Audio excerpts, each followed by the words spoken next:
Hey there, Hofstra fans, and welcome inside the WB Mason Coaches Report right here on GoHofstra.com. Nick Flasher, and for the first time this season, we're joined by the head coach of the Hofstra Pride women's soccer team, Coach Simon Riddiough. Welcome back. Yeah, thanks a lot, mate. Well, so far practice has been back for 2 weeks now, so back in the swing of things. How's it feel to be back? This is the most exciting part of the season, you know. You've got an empty slate and you're just building blocks all the way through pre-season. And you get to see the kids and get to know the personalities a little bit, and it's fun. The training part I love. Let's look at last season, 13-7-1, 6-2-1 in the conference. So overall, you losing the CA title game to Northeastern, they win back-to-back titles. So looking back at the season as a whole, what do you take away from last season? Well, it's like anything, disappointing in the end. We've got our goals and they're set up with CA Championship or an NCAA bid, and we didn't reach that. So disappointing when you look back. However, we did lose to an excellent Northeastern team, and we did compete in an excellent CAA conference. So there are some positives, and considering the injuries we experienced, it was probably a fairly successful season in the long run, but it's still not where we need to be. So we're going to work hard at it again and try and get back to where we need to be. We'll talk about some of those injuries that occurred last season, but coming to this season, you have to try and replace number 19, Sam Scolarici. I could ask how you replace her, but I'm assuming the answer will be you don't replace her. So how do you replace that scoring production that you lose at the top? Well, it's like anything. It's the game of soccer has got two sides to it, offense and defense. You know, we can't replace 17 goals, and Sam Scolarici's leadership and quality in front of goal is second to none. However, we've got other new players coming in, returning players, and if each and every one of them can pick up one extra goal or two extra goals, that's probably around 10 goals. And conversely, on the other side, if we can tighten our defence up a little bit, get a better save percentage from our goalkeepers, and now we've negated 10 defensive goals given up. That's 20 goals. That's a 20-goal swing, and that's how we're approaching it this year. You can't replace good players. You can only hope that other players step up and contribute. And if we get a more balanced attack from everybody, then we can make that low bridge easily. Now with Sam Scolarici gone, you still have Leah Dalton coming back, 2-time CAA Player of the Year and also the Preseason Player of the Year this season. She's already the best player in the conference, but what's that next step for her? What are we expecting this season? It's tough, isn't it? You know, she's a senior, a lot of pressure. I don't want to put pressure on her. She accepts it. She knows what her role is, and she knows what she has to do to help us. But we just wanted to enjoy her last year. This is her final year. She's got to grow up a little bit. She's going to mature. She's going to be a successful woman in the real world, and you've got to let things happen to you. And that's what we try to take the approach with Leah, is just let her feel her way into the season. We know she's going to carry us. We know how great a player she is. You know, but we just don't want it to be all about Leah, all that pressure. It's, you know, she is special and she'll shine in the end. Someone who was missed part for last season, or a good chunk of last season, Jill Mahalin. 7 games in back-to-back years where it's been really tough break for her. It's injuries coming in the way. So how much do you feel the offense will improve now, hoping that you have Jill for a full season? Well, again, last year I think she got 4 goals in 7 games. That's a pretty good percentage. And if she can continue that same vein this year, she's on goal to maybe get 8 or 10 goals from attacking midfield, which is a very good target. And that's part of the Sam Scolarici question mark. You know, if Jill can get an extra 5 goals for us, then we only have to replace 12 goals and so forth.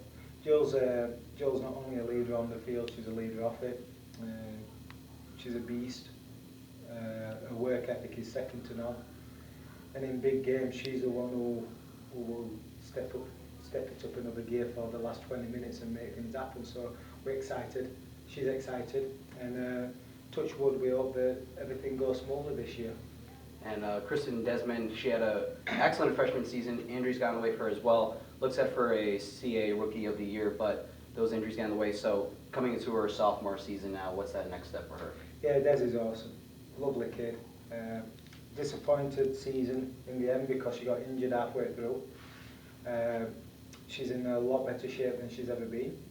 We're trying different things with Desi. which is a huge factor in our team and how successful we're going to be this year. She's a special player and she's a great kid, blue collar mentality. And if we can keep her healthy as well, we're already 2 men better than last year with Jill and Desi back for conference. Now let's look at the CA preseason polls. You guys are picked number 2 behind Northeastern, so just looking at it as a whole, how do you get ready for this season? Yeah, I think it's fair. The pre-season poll, Northeastern have gained that reputation and they deserve it. They were regular season champions, they're repeat champions, that's very good. You know, we know there's going to be some teams always up there. William & Mary and James Madison are always in with a shout. I think Wilmington's returning most of their players and get a really good player coming off injury. And it's going to be the usual suspects. There's a lot of parity. It's a little bit of a grind, our conference.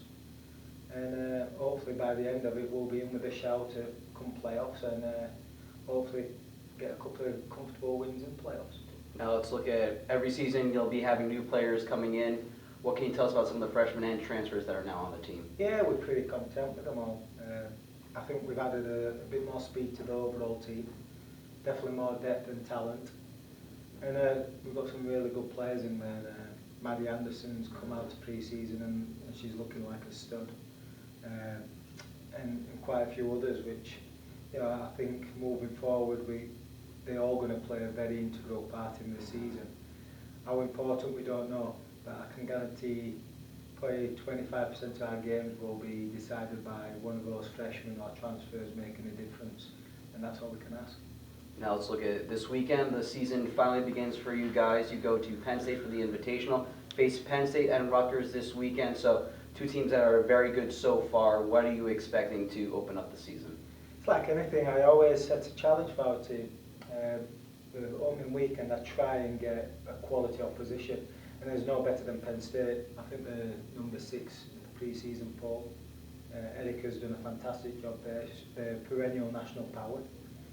And we're playing them on their home opener in front of thousands of fans, screaming at us and so forth. So the experience is going to be awesome for the kids. And if we can get anything positive out of the game, then that's just awesome from our perspective. But it's going to be difficult. Penn State's a difficult team, they're Big Ten, and they are a well-coached, dominant type of team throughout the nation. Rutgers is a different perspective. Mike O'Neill's a tremendous coach, and he's done it in the youth level as well as Rutgers over the last years as an associate head coach. He's fantastic. And Rutgers have made that step up from the Big East to the Big Ten this last couple of years, so they're making that transitional stage, and they're going to be extremely good. I think you're just seeing the tip of the iceberg for Rutgers. They were about ranked 40th last year. I think they're going to be higher this year, and they're just going to keep going into national prominence. So that's going to be another battle.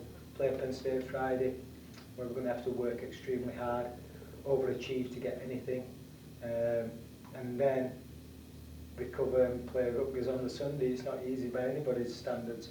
And to be honest, we're probably not ready for those 2 games right now. However, it's a process. We're in a good position now. Next week we'll be in a better idea of where we are, and hopefully we can use next weekend's results as a springboard as the season goes on. He's the head coach of the Hofstra Pride women's soccer team, Simon Riddiough. Coach, thanks for your time. Thank you very much, Nick. You've been listening to the WB Mason Coaches Report right here on GoHofstra.com.